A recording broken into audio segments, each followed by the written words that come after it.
एगो नचनिए कारण कन्या के भुलाई गई ना। जी हाँ दोस्तों, खेसारी लाल यादव और यामिनी सिंह और एक और एक्स्ट्रा आपके सामने दिखाई दे रहे हैं। जी हाँ दोस्तों, इन सारे लोगों ने मिलकर एक ज़बरदस्त इसी गाने पर रील्स वीडियो बनाया है दोस्तों। ठीक है, आप देख पा रहे होंगे, बहुत ही ज़बरदस्त रील्स वीडियो है।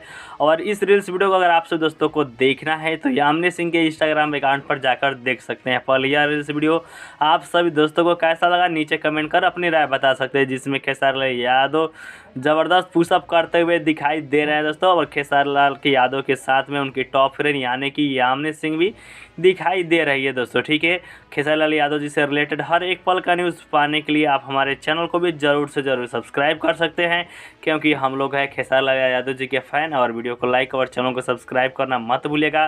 खेसारी लाल यादव और पवन सिंह, यामिनी सिंह जी से रिलेटेड न्यूज़ पाने के लिए। ठीक है दोस्तों, तो यह वीडियो यहीं पे समाप्त होता है। मिलते हैं खेसारी लाल यादव जी से नेक्स्ट न्यूज़ वीडियो लेकर, तब तक के लिए